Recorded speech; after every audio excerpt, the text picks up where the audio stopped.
Welcome back to The Hedge, your go-to podcast for all things sports gambling and fantasy basketball. Next up, we're really excited to be having on the sportsbook tamer, the NBA line whisperer, the one and only analytics capper here on The Hedge to talk some hoops.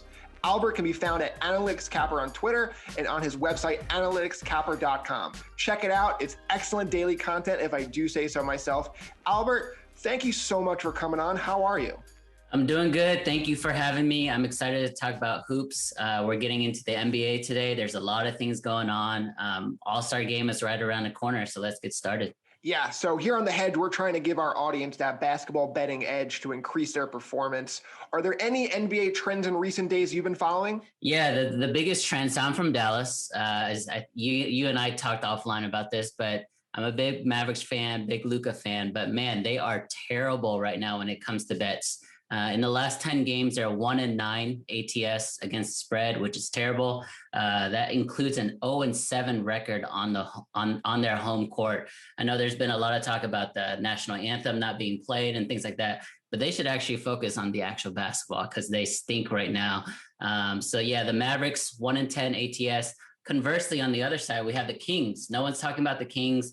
In California, everyone talks about the Lakers, Clippers, and Warriors, but actually the Kings, they're 8-2 against the spread in the last 10. They're on fire. They gave up about 120, 119 for the regular season on defense. In the last 10, they're down to 109, 110. So a big 10-point increase there in terms of defensive efficiency. And I think the Kings need to be talked about more. As much as I like you, Albert, I'm kind of rooting for your Mavs to fail. I'm a diehard Knicks fan. We have your pick. If you could see behind me, I still have Porzingis on my wall over here. I haven't let that go yet. So you can have him back. You can have him back.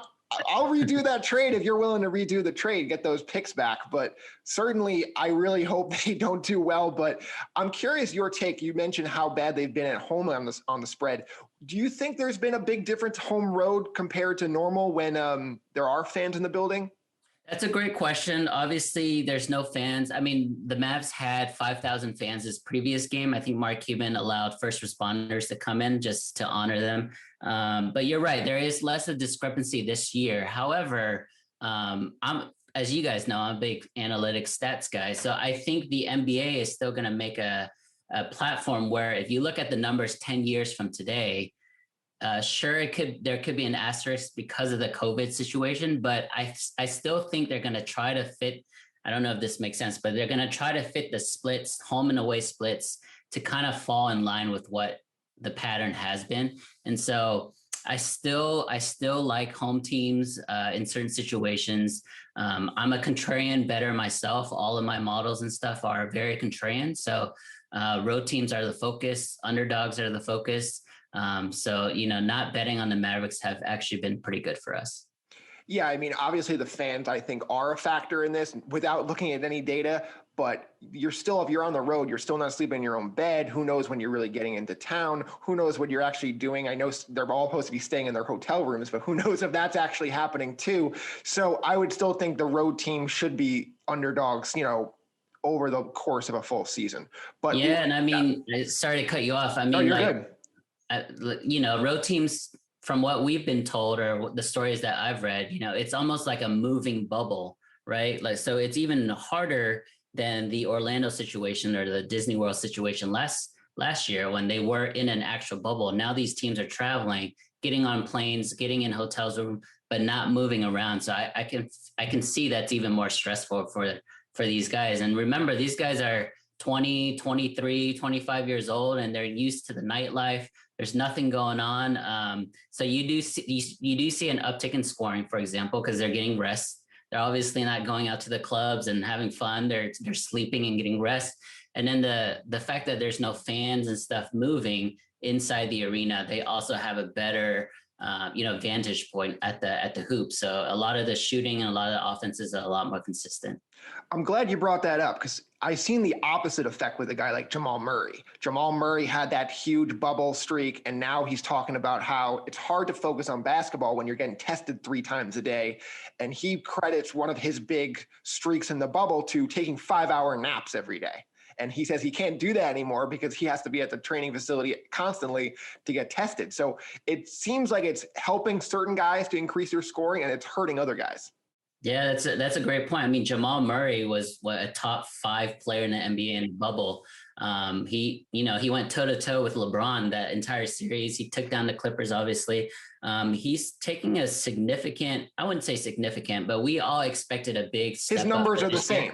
same. He's 18 and 4.5, and he's good. He's not great, and we kind of thought he would take that step forward. But, he's one of those guys who I think has an all-star trajectory. Not this year, obviously, but there are plenty of guys who deserve that first-time all-star recognition. I'm really excited to talk to you about this.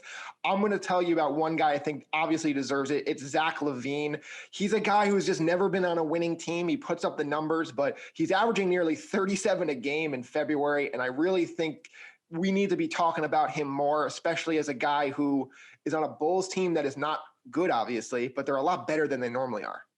Yeah, Zach LaVine is a very underrated scorer, and I think if he puts his mind to it, he actually could be a really solid one-on-one defender as well. The thing with Zach LaVine is he's never going to shy away from the moment. Fourth quarter, clutch shots, clutch attempts, he's always going to be that guy. Obviously, he has to be that guy for that team, but he's not like a early Dirk, right? Early Dirk kind of ran from that situation, and Steve Nash took all the big shots. But now you see Zach LaVine make or miss. He's going to be that guy, and I fully agree with you. I think he is deserving of it. I think the Bulls are on the way up. Lauri Markkanen is hurt right now, but I think when he's back, that team is actually pretty good to contend with. Another guy that I kind of identified for the All-Star game or first-time All-Star is Jaylen Brown. Man, Jaylen Brown, I didn't think he had it in him, right? I always felt like he was good. I followed him at Cal. He moved to Boston. Like it was a great move for him, but I thought he was just going to be a role player, maybe like a 12, 15-point guy, solid defense. But looking at his numbers now, he has a higher PER than the superstar, Jason Tatum. And Boston is number 3, number 4 in the East with Kemba and Tatum being in and out of the lineup. And they have to appreciate Jaylen Brown for that. Looking forward with those two guys, Tatum and Brown, who do you see as the guy, like the best player on that team, let's say for the next 5 years after this year? Yeah, I mean, Tatum still has all of the talent and he has all the moves. Obviously, they're both hard workers. And I think the fact that they have each other makes them a lot better, because I think you and we've probably seen one-on-one competitions that they have in practice. That's only going to make you better. But I forgot the Jaylen Brown contract situation, but he's going to get max money. He just got his max. So he's signed. He's good to go. I mean, we have a great coach in Brad Stevens. I think he's going to be able to kind of have them, work together as a 1A, 1B situation. So my answer to that is both, right? All of the above. It's certainly a good problem to have, which is your better 23-year-old, 24-year-old superstar. They just got to get Kemba Walker back to being Kemba Walker, because if they can I don't know, you're shaking your head. I'm shaking my head. I'm not really sure if you're going to get that, UConn top level Charlotte cardiac Kemba again, because the knee is just a big concern. It's been a concern since his bubble days. Yeah. I mean, I'm a big Kemba guy. I was huge. I thought he was underrated in Charlotte. He just never got a chance. And I thought him going to Boston was going to be the perfect fit, because now he's always going to contend for the playoffs. He's always going to be put on those spots where we both agree that he excels in, right? The clutch. However, I understand, me being an old guy, I understand knee issues because I've had a couple of knee reconstructions myself. I'm pretty sure it's very debilitating for him. For someone that relies so much on agility and quickness, his step back, his crossovers are so sick, right? When he's young and healthy, I don't think he's ever going to get to that point. He's going to be clutch, I think. He's going to still be able to hit and make those shots, but they have to rely on Tatum and Brown, and Kemba is definitely the third wheel. It's interesting because Boston's still trying to upgrade. They're trying to get new pieces, and you always hear them linked to these big, big stars, Paul George, Anthony Davis, Jimmy Butler. They didn't really give that full effort to get any of those guys, and now you're seeing the second tier guys. Apparently today they're interested in Harrison Barnes, and Harrison Barnes is a nice player, but he's not the guy who's going to put them over the top for a title. So I'm wondering if they did miss that window to go out and get that third big star to go with Tatum and Brown. I think they did. That's a great point. And I think a lot of it stems from their the way they treated Isaiah Thomas. I know it's 3-4 years ago, and I know like that's in the past, but players talk to each other. All the players in the NBA are close now, and if one person is deemed mistreated or wasn't treated fairly, I think that reverberates, throughout the league. And obviously Anthony Davis and his dad was like, there's no way we're going to Boston. Did you see how they treated Thomas? And I think that's just going to be kind of their narrative until they can shake it, until this core can move forward and actually contend. I think the great players, obviously in 2021, they want to join teams that are contending. And if Boston can show that Tatum and Brown can contend by themselves, they'll be able to attract a free agent or two.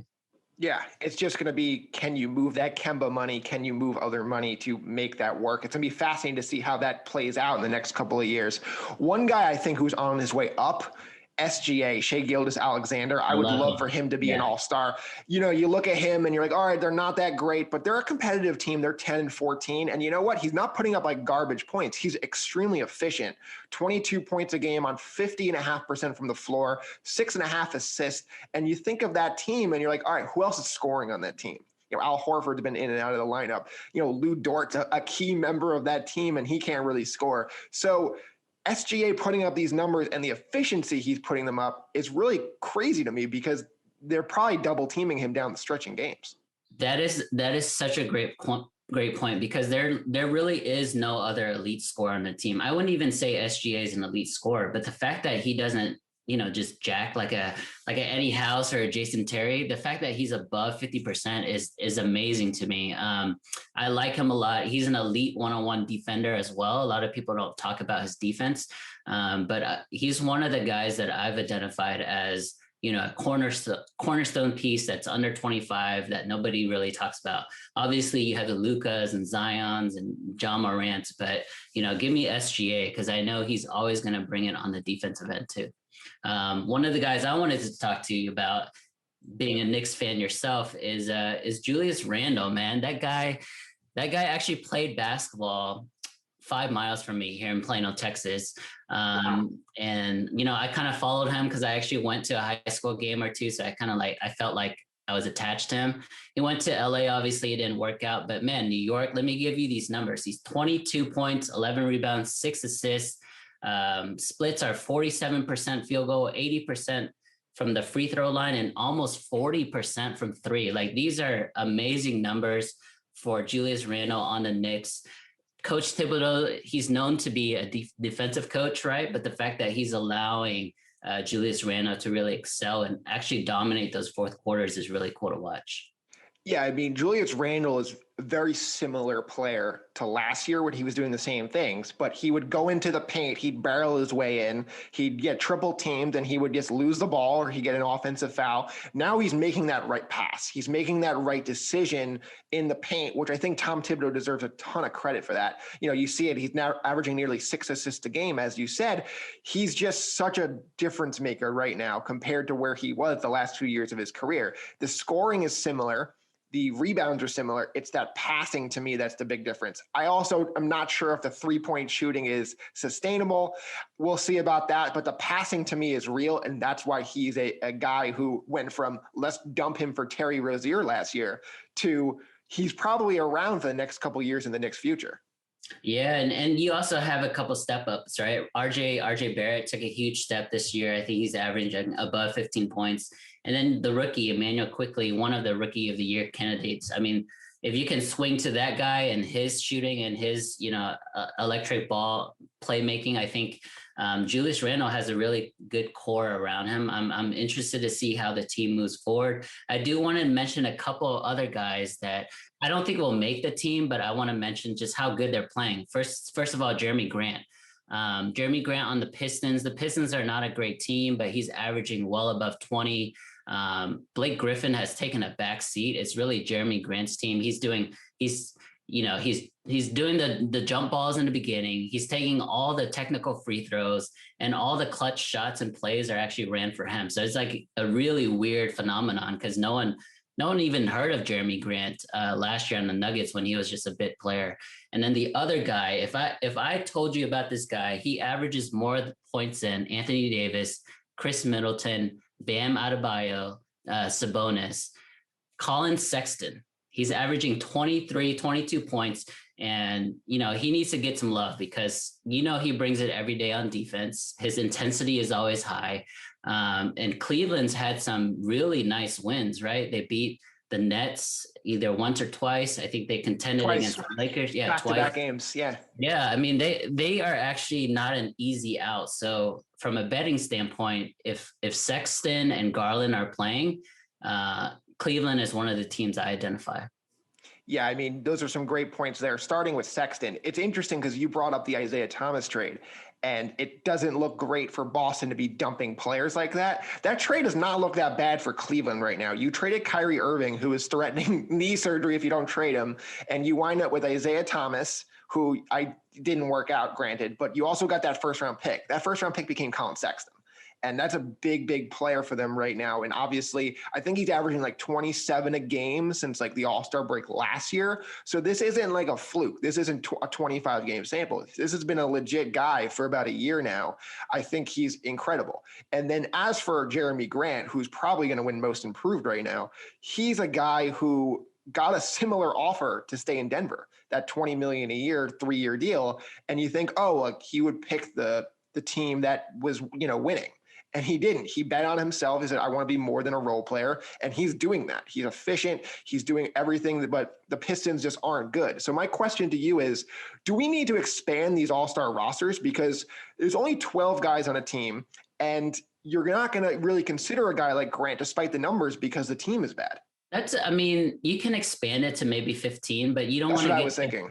Yeah, you don't want to get to a point where it just muddles down. Like, for example, in the NFL, right, there's the Pro Bowl, but then so many people sit out and then the first alternates get in and they're considered Pro Bowls as well. So you end up having like 40 Pro Bowls a year on just the offensive side. So for me, I think the All-Star game is still important from a legacy standpoint. When we're talking about the greatest of all time or Hall of Fames or things like that, or even like contract situations, they look at how many All-Star games and how many All-Star game appearances you have. And so that would muddle the water if we added more, but Jeremy Grant is deserving.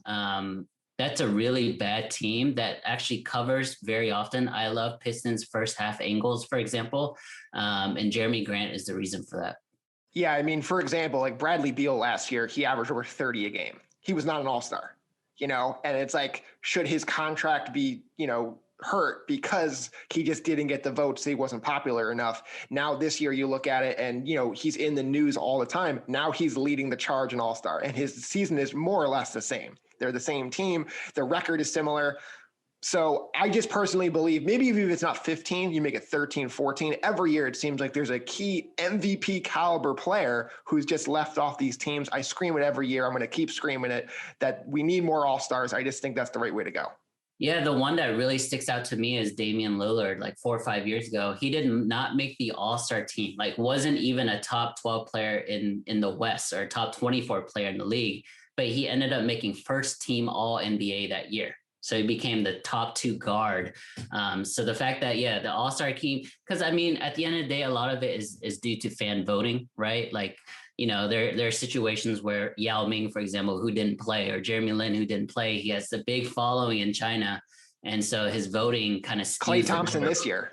Yeah, Klay Thompson this year. It's crazy. I mean, I love Klay though, so put him in the all-star game for me.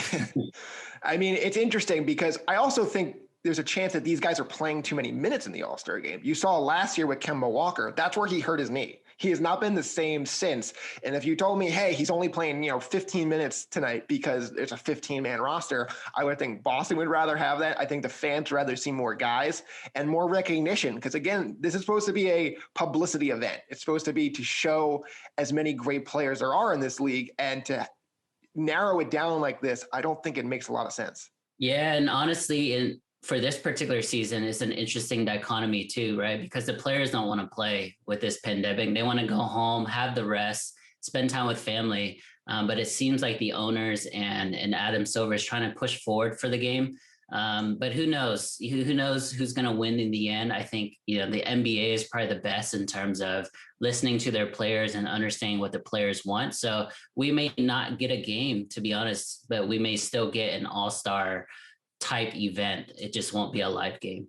I'm certainly fascinated because these players voted for this. They voted to approve the All-Star game, and you haven't heard one player come out and go, this is fun, it's going to be safe. But at the same time, they voted this in. So what happened here behind the scenes to get this to be pushed through? Yeah, it's so sad from a NBA All-Star game standpoint, because last year the game was amazing. If you guys remember, like they had to get to 135 total score. It wasn't timed. It was like, who gets to that first? Just like how we play pickup basketball.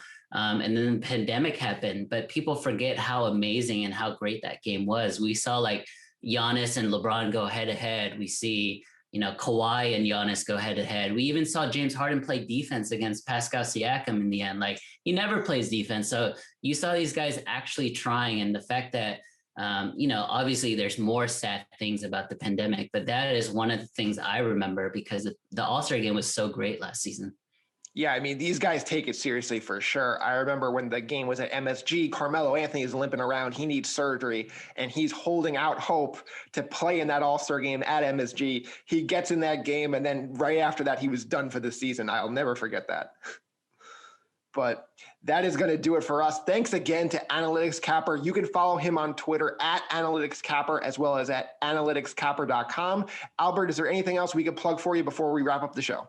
No, that's it. I'm excited to do these shows moving forward. I love talking basketball. I love talking sports. I think it's going to be a great partnership. Again, please follow me. Please follow the Game Day as well. We both have our YouTube channels, and we're going to, push out as much content as possible.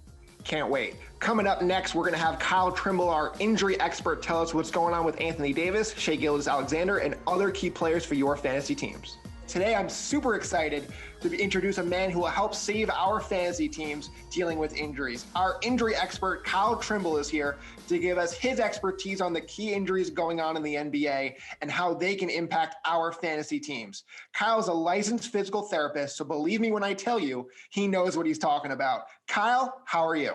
I'm doing fantastic. Thanks for having me on. Oh, of course. And Kyle can be found at Kyle Trimble88 on Twitter and on the Game Day website, giving key details about injuries for both the NBA and the NFL. All right, Kyle, we said it. You know why you're here as our injury expert, our injury guru. Injuries have ravaged the league over the last few weeks, and I want to discuss some of the key ones, starting with Anthony Davis. So Anthony Davis is dealing with Achilles tendinosis. So tendinosis is different from a tendinitis. Tendinitis being acute injury, tendinosis being chronic. So at some point, he had dealt with an injury to the area, and it's gone through the healing process and didn't heal correctly, leading to the more chronic stage of the tendinosis. Looking back at his injury history just from this beginning of the season, because it's already compressed, he's been dealing with a calf, quadricep, and adductor strain, an ankle sprain, in addition to back and left toe injuries. So he had all those injuries on the right side. At some point, that was leading to compensation strategies for the body. So because the calf was hurt, the quadriceps, the adductor, different things, his body's having to adapt to adjust for the fact that those muscles and those areas weren't working properly. So at some point, something takes the brunt of those injuries or the compensation, and his Achilles seems like it took a lot of that there. We're going to see a lot of that due to the fact that he has to do a lot of running and jumping, and I mean, that's just what basketball is. So it's no surprise that the Achilles finally started giving him problems after dealing with the calf and the quadricep, most notably because those help with that explosive power. So understanding what the tendinosis is, when you have an injury, your body's always trying to repair itself there. And you're the muscles and the tendons that connect the muscles to the bone. They have these nice striations, like a nice, kind of stake there. Well, when you have that injury to the tendon and to the muscle there's micro tears that occur in that tendon. So what happens is the body starts laying down collagen, try to repair it. Well, it's not laying it down in that nice striation pattern. What's happening is it's setting it down haphazardly. It's like you're trying to patch a hole as fast as you can. So then that's where you get the muscle trying to work through the actions that it needs to and pulling on the tendon. Well, the tendon's not fully healed, so it's pulling on improperly healing tendon, leading to that tendinitis. Once again, you play through it, then you're getting that tendinosis, and then that's where the degeneration of the collagen happens. So he's going to have pain. The connection between the muscle and bone is not as strong, and it's just going to cause a chronic issue where it's going to hurt with everything he's doing. And even right before it came on, ESPN released an article about how it's hurting him doing everything, walking, running, jumping. So he can never, outside of sitting down and doing nothing, everything's going to be affected by this injury. So Kyle, is this something where frequent rest here and there, resting on back-to-backs, can that actually help this thing, or is he going to really need to shut it down for a few weeks? So we don't know where the tendinosis is at in the healing stage. They've had the ultrasound on, they've had the imaging. They know that the tendinosis is going on, so it's at the chronic stage at this point. So normally these things take between 3 to 6 months to fully heal up where there's no more persisting issues. That's if he's not playing. That's if he's not playing at all. That's if, like, yes, if he was off, off season, things like that. So he's going to be coming back and playing. Don't worry, people. That'd be ideal if you want to let things properly heal back up. So what he's going to want to do is he's probably going to want to reduce his minutes. He's probably going to want to reduce the back-to-back games that he's playing, and he's going to try to avoid stressing that area out. So he's probably going to try to play in a pain-free manner. And as soon as you start having pain, back it off. Work it out, try not to overwork it. Some of the things he could do to help with that recovery is if he's doing deep tissue massage, eccentric exercises, which are loading the muscle under lengthening, which help really realign that collagen fiber so it can heal properly, and general rest along with other modalities such as ice and whatnot. It can help that to begin the healing process, but he'll be managing this thing through the end of the season. Unfortunately, due to the compressed schedule, he's going to be limited, and he's just going to be just kind of limp into the finish line. If he can break up those pain moments where he can get maybe a game or, he's averaged, I think, 33 minutes a game. I was looking on ESPN. If he can knock it down to maybe half of that and still be effective in that limited time he's playing, then he can still go out there and play and prevent things from getting worse and at least be available in a limited fashion until you get the playoffs and then maybe go all out saying, hey, let's win championship and we'll deal with this later. The key words you just told me, limited. I would be absolutely trying to dump Anthony Davis if that's the case, because he's not worth that first round pick that you invested in him if he's going to be a guy who is not able to play full minutes. He's not able to play back-to-backs. If he's going to go from 33 minutes a game to, as you said, God forbid, 17 to 20 minutes a game on certain nights, that's a big problem. So I think Anthony Davis is still going to have some big moments. You wait for one big game and then you cash out. You go trade him for whatever you can get. You're not going to get 100 cents on the dollar for a guy with dealing with all of these problems. It's not just the Achilles, as you mentioned. It's several things. So I would probably just go out and try to see if I can go get 80 cents on the dollar for him and see if you can move on for a guy who you're probably going to get more minutes out of. Absolutely. And I worry as the season goes on, even as he starts coming back, is there going to be other injuries that pop up? Because, basketball is a very physical game. So who's to say he's not going to have other issues with, let's say, his hamstring or the quad again or anything else? So I'd sell high while you can and hope that you get schmucked to pick up Anthony Davis. There you go, people. The Lakers have no reason to play him big minutes. They just came off an NBA championship. They didn't play him giant minutes last year. So there's no reason to do it this year. What you're trying to accomplish. You're trying to win an NBA championship. Even if you don't finish with the number one seed of Utah or the Clippers catches them, there's really no reason. There's no incentive for them to go out and say, all right, we got to go Anthony Davis 33, 34 minutes a game. So that's great stuff right there. A young guy who I was really following, he was on one of my fantasy teams, DeAndre Hunter. Unfortunately, he goes down. He gets his knee scoped. What's the latest with him? Are we going to be able to see him anytime soon? I'm hoping so. So what happened was he had lateral meniscectomy. So what the meniscus is, it's like the shock absorbers for the knees there. They allow the femur to articulate with the tibia, and it deepens the socket, even though it's a pretty shallow socket in general. But the knee acts as a hinge joint, so it's going to go forward, backwards. And when you're doing those pivoting motions in basketball, that can create torsion and shear on the meniscus and causing a tear. They've been moving away from just cutting pieces of meniscus out and trying to repair it. But if the injury and the tear is small enough, sometimes they go in and just remove that and kind of smooth everything down and let them get back to play sooner. That's the approach that they took with Hunter. That's probably the best approach if he wants to continue playing on. If it was a big tear, he would have been out and he would have been shut down for 6 months there. So looking at the procedure, he's going to be out probably 3 weeks. He had the procedure done on the 8th. That's not too bad. That is not too bad if you're only losing him for 3 weeks. Exactly. And the procedure is pretty minor. It's just the fact that you're entering the joint space, you're going in through multiple angles in the knee through different holes in the knee. you're disrupting things in there. Is the best way to put it. So you're creating inflammation. And so as a result, you're going to have reduced range of motion. You're going to have a temporary decrease in strength because your body's saying there's an injury. We got to protect ourselves, shut things down. And then he has to work his way back from that. So functionally, once he gets that range of motion back and he's not having excessive swelling or even a lot of swelling during the activities, he can get through things relatively pain-free. Then he can he can get back. But the concern is rushing back and then getting things more aggravated and irritated. Then you're starting to deal with other problems. So 3 weeks, sometimes longer, sometimes 4 weeks, but 3 weeks should be a reasonable time to get him back. So if you're holding on to him, that could be somebody to hold on to and bank on that he's going to be back and hopefully playing at 100% by the time, the end of February. Yeah, that was my question there. So yes, he's going to be back in 3-4 weeks, but is he going to be that 100%? Is he going to be able to give you the scoring and the steals and the things he was doing before? Is there a relatively decent chance of that? Yes, he's not going to be 100%. At this point in the game, no matter NBA season, no guy Nobody's is 100%. Yeah. Yes, but he's going to be able to go out and do the things he needs to. He might be a half step slower, but to you and I, that's going to be negligible. He's still going to go out and do what he needs to do. And when that adrenaline's going, that's where that half step might be eliminated because he's going to go out and do what he needs to do, and then that maintenance in between. So you might see some initial reduced minutes as he comes back. You might see some, if they have back-to-backs, maybe playing that first game, give him the rest the second game.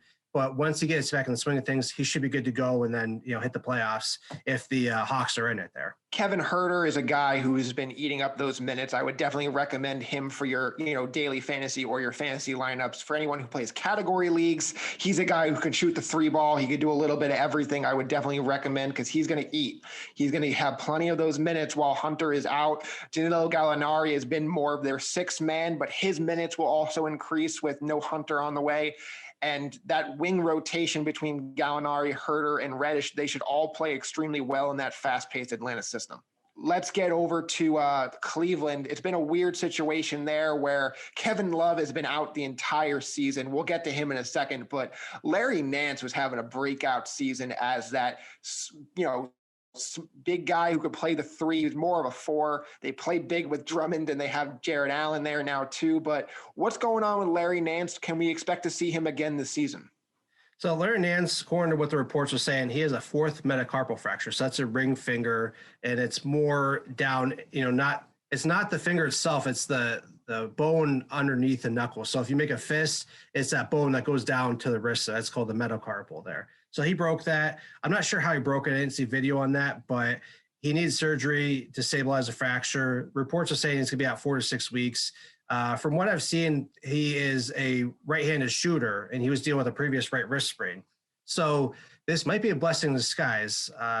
Wherever Cleveland is at, if they make the playoffs or not, this will allow Nance to come back fully healthy when he is cleared to play. It's just a matter of letting the bone heal up.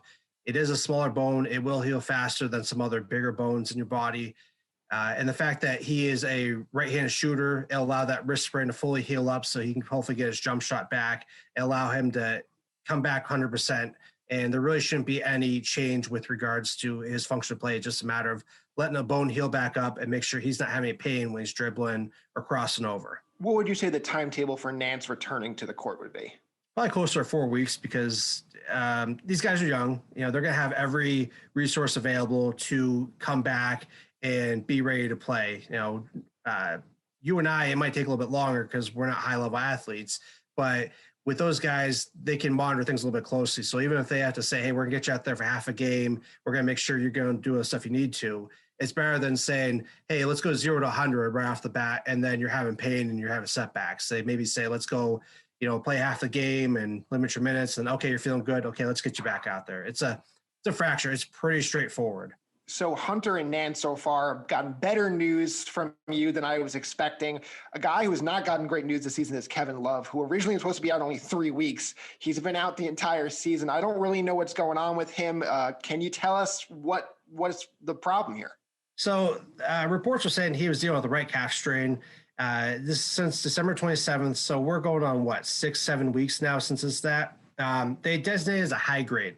So there's different grades of a muscle strain. Grade 1's pretty minor. It could take you, 7-10 days to get through. Grade 2, you're looking at, more severity, sometimes a little bit longer, 4 to 6 weeks based on the location.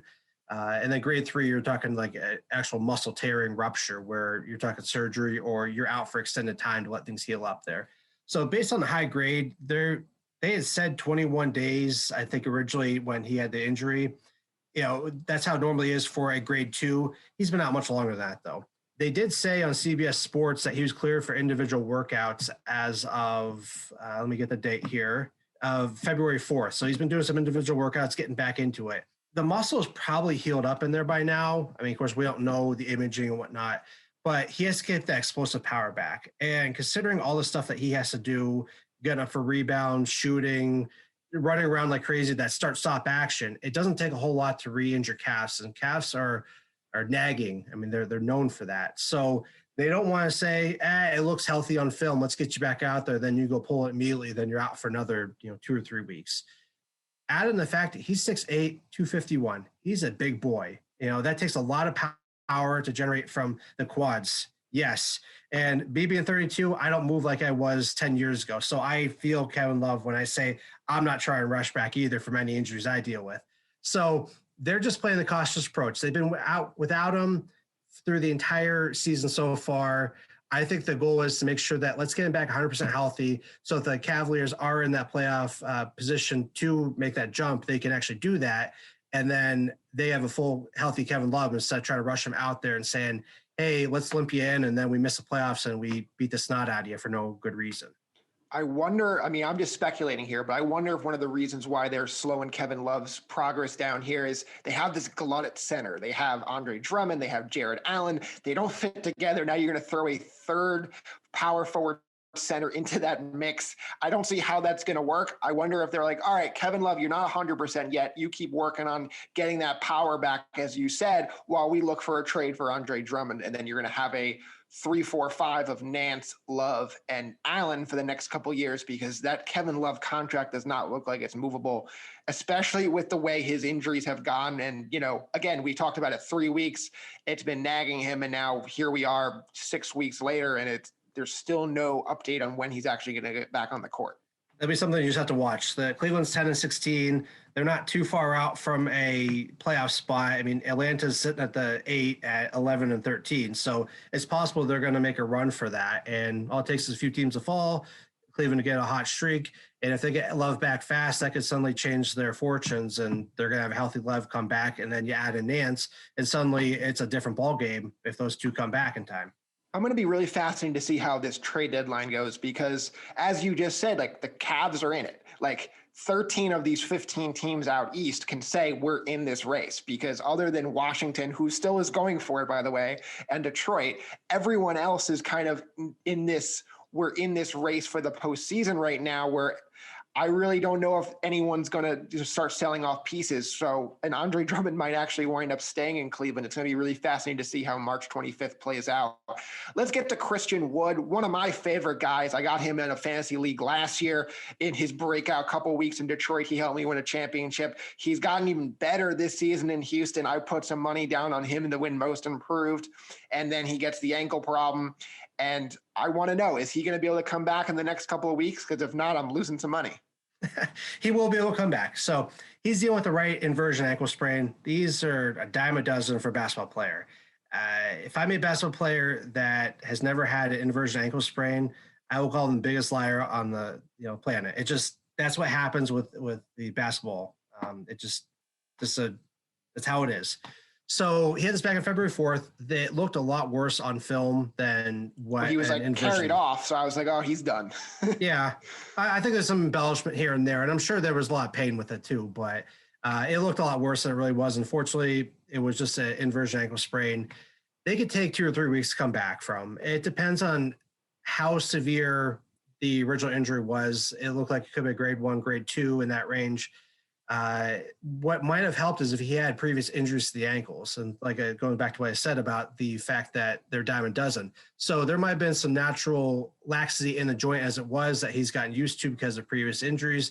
That might help him come back a little bit quicker. So we don't want chronic instability in the ankle, but having some laxity might allow for less damage with this latest injury. So you're looking at best case scenario, 2 weeks out. He could be out another 2 weeks.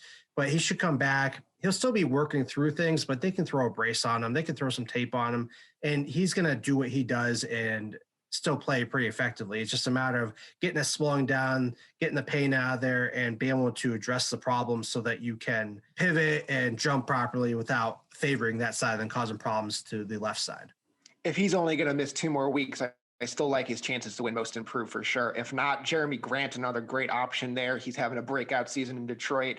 I was very surprised by that. I was like, why are they signing all these bigs? They're giving Jeremy Grant $20 million a year. He was a guy who was a journeyman. He was moving all around. He finally had a role player role in Denver, but I didn't see this coming for sure. And now it looks like he might waltz to that award. SGA, Shai Gilgeous-Alexander, his injury is a little weirder where he's missing sporadic time. He's missed 3 of the last 5 games. Is this something that's going to bother him for a while? It might.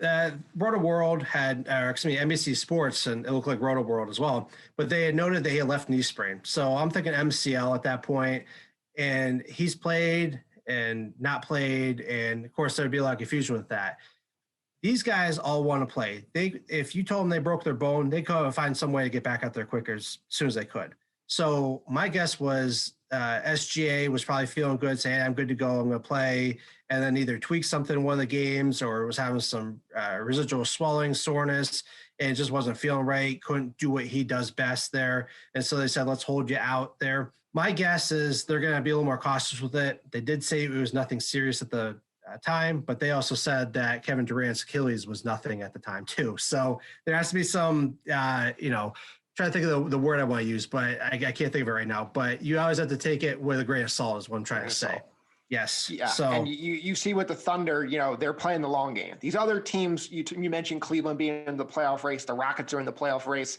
They all have something to play for here. The Hawks basically are going to fire their whole front office if they don't make the playoffs. So these guys are all going to, if these guys are ready to play, they're going to play. SGA, they're playing the long game there. So if he's dealing with some nagging injury, they may, rest him, or they may, start his minutes, downgrade his minutes. Exactly. And the MCL sprains, they could take, anywhere from 2 to 3 weeks to fully get better. It just depends on the severity, grade 2, 4 to 6, and you go on and on from there, and then looking at surgery. But SGA is not in that time frame or scenario where he's going to need surgery. It's just a matter of giving your body time to rest. And with a compressed schedule, they simply don't have the time to rest, especially coming off the bubble portion of the season. And then they only had 3 months to fully recover. And those guys are trying to do everything they can and ramping back up. So they never really had that time to rest and recover. And that's why we're seeing this increase in injuries in general, because these guys coming off a season that was messed up because of the pandemic, and then they're coming back and playing a condensed season. So it's a recipe for disaster from an injury standpoint. But when there's millions of dollars at stake, they're going to find a way to play. With the All-Star break, the second week of March here, I wonder if, guys who are going to miss 2-3 weeks, they might make that 3-4 weeks and say, hey, get that extra week, be ready to go. And we'll have to see about that. But Kyle, thank you so much. This is why he's our injury guru. I really appreciate you taking the time, and we'll be sure to get you back on the show when the fantasy playoffs begin. You can tell us who to hold on to, who to let go. Is there anything we can get you to plug before we wrap the show? Follow me over at the Game Day NFL. I started doing work for the Game Day Hoops, and I just published an article about the Anthony Davis Achilles injury. So if you want to read a little bit more about that and click on some of the links I included in there, you can check that out. I also do a lot of football, and I started diving into baseball with the Game Day, with baseball specifically. Football, you can find me at Banged Up Bills. You can find me at Buffalo Rumblings, Cover One. I do a lot of football-centric stuff, but baseball, basketball, injuries, they're all fun to talk about, and I'm willing to talk about anytime, anywhere. I'm a huge baseball guy at a dynasty league, and it never seems like there's enough information on these injuries. So I'm going to be sure to be checking that out. My team's always getting hurt, so I will be sure to follow you about that. And I'll be bugging you about different baseball questions, but that is going to do it for us here on The Hedge. Thank you so much for listening. We'll be back next Friday to discuss more NBA action. And as always, keep it locked in here on the Game Day.